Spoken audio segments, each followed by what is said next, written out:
Good morning dear students, कैसे हैं आप सब। उम्मीद करती हूँ कि आप सभी अच्छे होंगे, हॉलीडेज का एंजॉय ले रहे होंगे।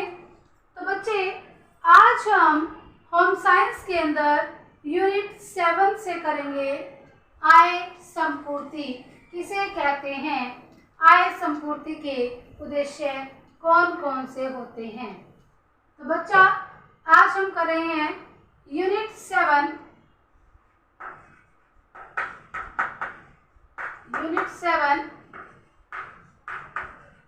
आय का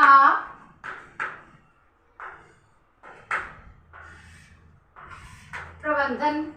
उसके अंदर हम करने वाले हैं आय संपूर्ति। क्या करेंगे बेटे? आय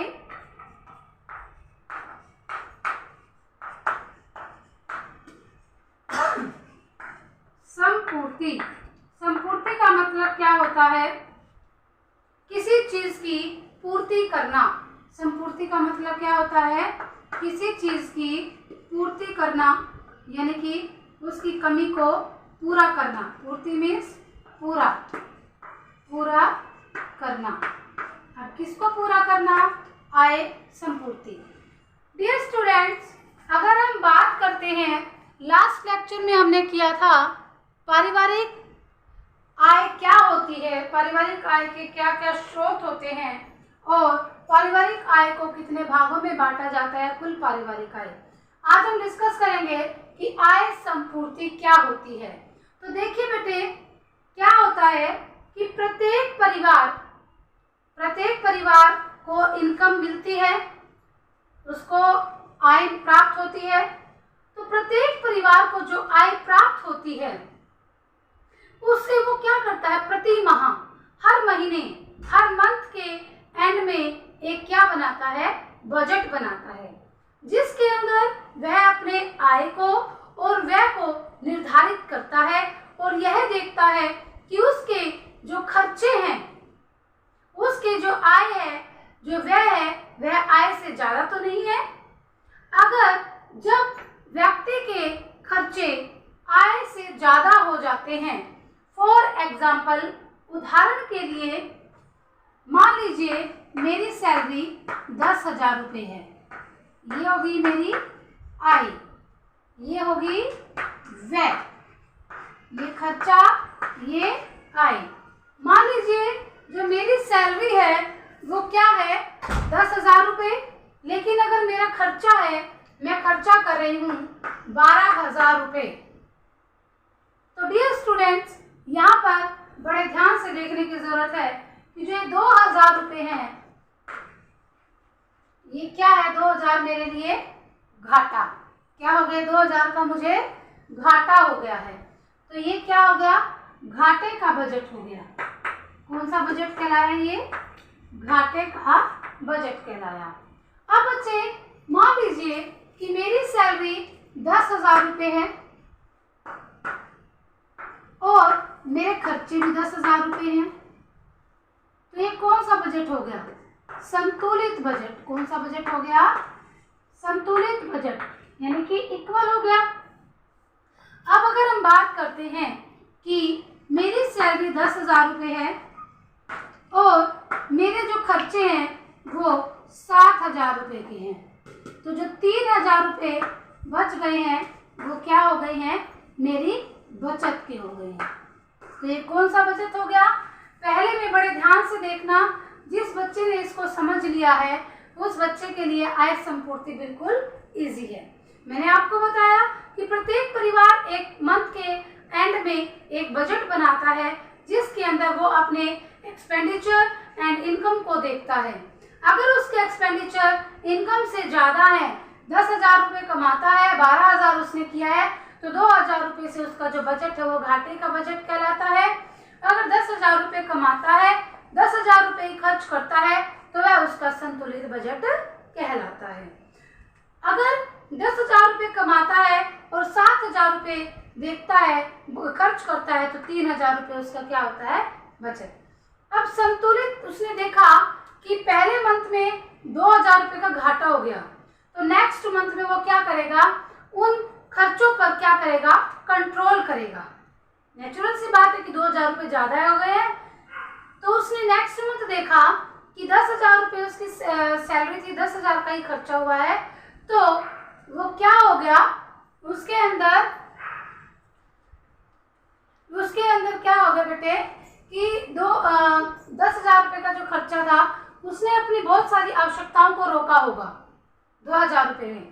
फिर उसने देखा कि 10 से 10 ही तो इक्वल है। मान लीजिए उस मंथ के अंदर कोई भी प्रॉब्लम हो जाती है, कोई भी दिक्कत आ जाती है, तो उसे फिर बीच में पैसा खर्च करना पड़ जाएगा, फिर वो घाटे का बजट होगा।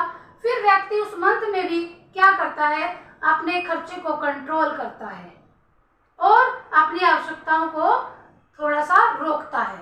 और फिर नेक्स्ट मंथ में देखता है कि 10,000 रुपये उसकी सैलरी है, 7,000 का वो खर्चा करता है, 3,000 रुपये उसकी क्या होगी, बचत। तो ऐसा करते करते क्या कहते हैं कि व्यक्ति घाटे के बजट को संतुलित बजट में, संतुलित बजट को बचत के बजट में बदलने के लिए बहुत सारी व्यक्ति की आवश्यकताएं ऐसी होती हैं जो पूरी होनी रह जाती हैं। उन्हीं आवश्यकताओं की पूर्ति के लिए आय को बढ़ाना ही क्या कहलाता है, आय संपूर्ति कहलाता है। इतनी बात क्लियर है सभी को? तो देखिए बेटे, आय संपूर्ति क्या होती है कि प्रत्येक माह एक बजट बनाता है और उस बजट में वह यह देखता है कि उसका जो बजट है, उसको जो खर्चे हैं वो घाटे में, अगर घाटे का बजट होता है तो व्यक्ति घाटे के बजट को संतुलित बजट में बदलने के लिए, संतुलित बजट को बचत के बजट में बदलने के लिए उसकी बहुत सारी आवश्यकताएं पूरी होनी रह जाती हैं और वह इन्हीं आवश्यकताओं को पूरा करने के लिए अपनी आय को बढ़ाता है। यही क्या कहलाता है, आय संपूर्ति कहलाता है। तो अब बेटे इसमें देखिए, आय संपूर्ति के उद्देश्य अब हम करेंगे। अब हम क्या कर रहे हैं, आय संपूर्ति के उद्देश्य। सभी बच्चे अपनी बुक पर अंडरलाइन कर लिया करो बेटे। जैसे भी अभी मैंने आपको बताया कि एक महीने के अंदर, माह के अंत में एक बजट तैयार करता है, तो घाटे का बजट होता है, आय व्यय को देखता है, व्यय बढ़ जाते हैं तो घाटे के बजट को संतुलित बजट, संतुलित बजट को बचत के बजट में बदलने के लिए बहुत सारी मनुष्य की ऐसी आवश्यकताएं होती हैं जो पूरी होनी रह जाती है और उन्हीं आवश्यकताओं को पूरा करने के लिए इनकम को बढ़ाना ही क्या कहलाता है, आय संपूर्ति। अब ये स्टूडेंट्स हम यहाँ पर करते हैं, देखते हैं कि प्रत्येक व्यक्ति क्या चाहता है। प्रत्येक व्यक्ति ये चाहता है कि उसे अच्छे से अच्छी शिक्षा प्राप्त हो, उसे अच्छे से अच्छी शिक्षा प्राप्त हो, अच्छे से अच्छे स्कूल में बीमार होने पर वो अच्छे से अच्छे हॉस्पिटल में उसका इलाज हो, पढ़ाई के लिए वो अच्छे से अच्छे स्कूल में जाए, अच्छे से अच्छे कॉलेज यूनिवर्सिटी में जाए। अगर मान लीजिए पहनने के लिए तो वो उत्तम किस्म के कपड़े पहनना पसंद करता है।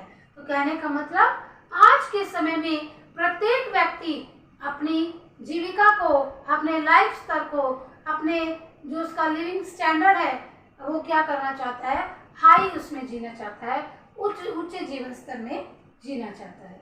तो बेटे इसी प्रकार से आय संपूर्ति के उद्देश्य भी हैं। आय संपूर्ति के उद्देश्य क्या होते हैं? पहले तो अगर आप इसकी डेफिनेशन लिखना चाहें तो डेफिनेशन भी लिख सकते हैं, अदरवाइज बुक में आपके पास है, मैंने आपको समझा दिया है। तो देखिए बेटे, उद्देश्य, पहला उद्देश्य इसका क्या आता है, अनिवार्य आवश्यकताओं की पूर्ति। अनिवार्य आवश्यकताओं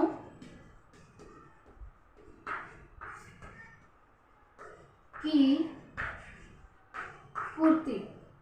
सेकंड है जीवन स्तर को ऊंचा करना। तीसरा है अल्पकालिक व दीर्घकालिक उद्देश्य की प्राप्ति।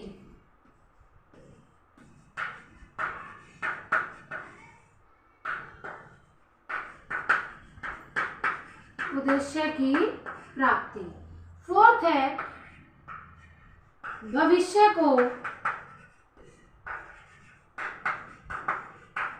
सुरक्षित रखना।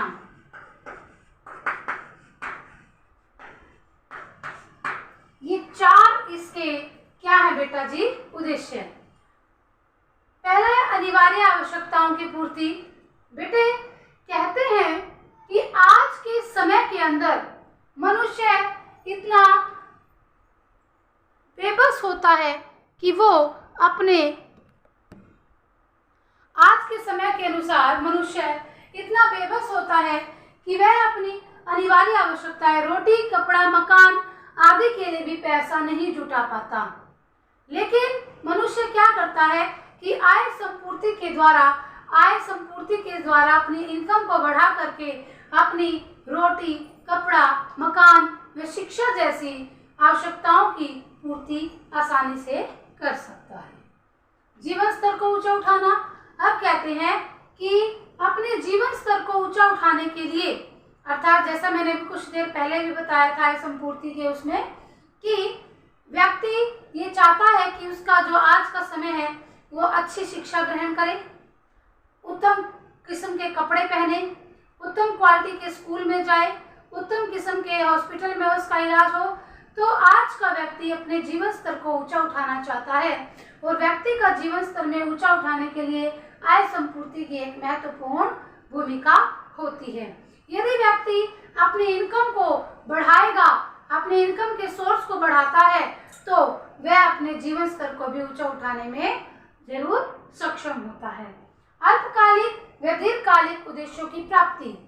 आय संपूर्ति के द्वारा व्यक्ति के अल्प मैंने थोड़े, कालिक मीन्स समय, दीर्घ मीन्स ज्यादा, कालिक मीन्स समय।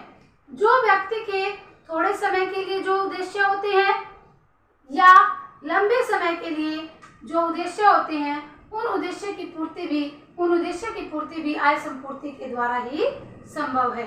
नेचुरल सी बात है, बंदे के पास अगर पैसा होगा, इनकम होगी, तभी वो क्या कर पाएगा? अपने लक्ष्यों को प्राप्त कर पाएगा।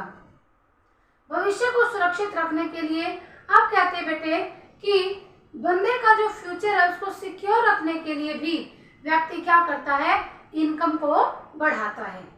अगर व्यक्ति इनकम को बढ़ाएगा तो उससे उसका पैसा बचेगा तो उस पैसे से वो इन फ्यूचर, मान लीजिए कोई एक्सीडेंट हो जाता है, कोई दुर्घटना ही घट जाती है, किसी कमाने वाले व्यक्ति की डेथ हो जाती है, तो उस बचे हुए पैसे से वो क्या करता है?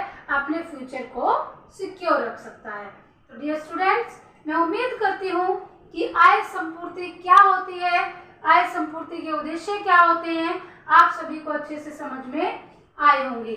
तो आय संपूर्ति के आप डेफिनेशन भी लिख ही लीजिए।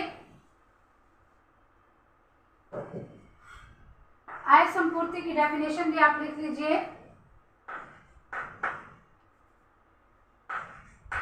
प्रत्येक इजी लैंग्वेज में लिखवा रही हूँ मैं, जो मेरी लैंग्वेज में है, आप बुक में से भी देख सकते हैं। प्रत्येक परिवार माह के अंत में एक बजट बनाता है और आय व्यय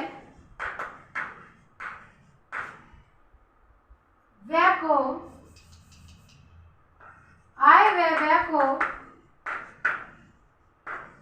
देखता है। यदि उसके व्यय यानी कि इसके खर्चे आय से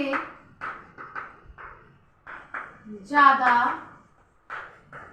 होते हैं, तब वह घाटे के बजट को संतुलित बजट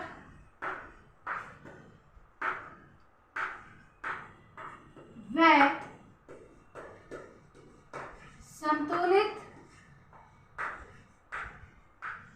बजट को बचत के बजट में बदलता है। बचत के बजट में बदलता है। इस दौरान उसकी बहुत सी आवश्यकताएं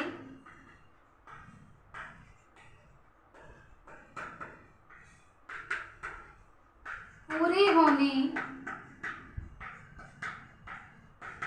रह जाती हैं, तब वह अपनी आय को बढ़ाने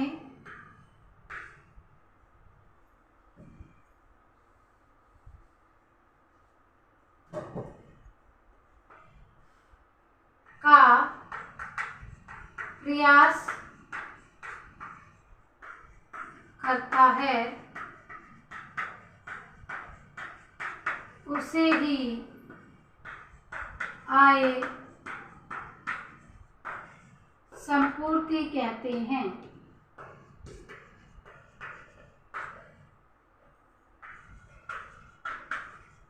ये बेटा जी जरूरी नहीं है आप एज इट इज प्रस्तावित अनुमानित इस तरीके से लिखें। आप किसी भी प्रकार से अपने साधारण शब्दों में इसको लिख सकते हैं।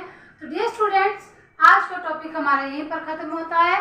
Thank you, have a nice day.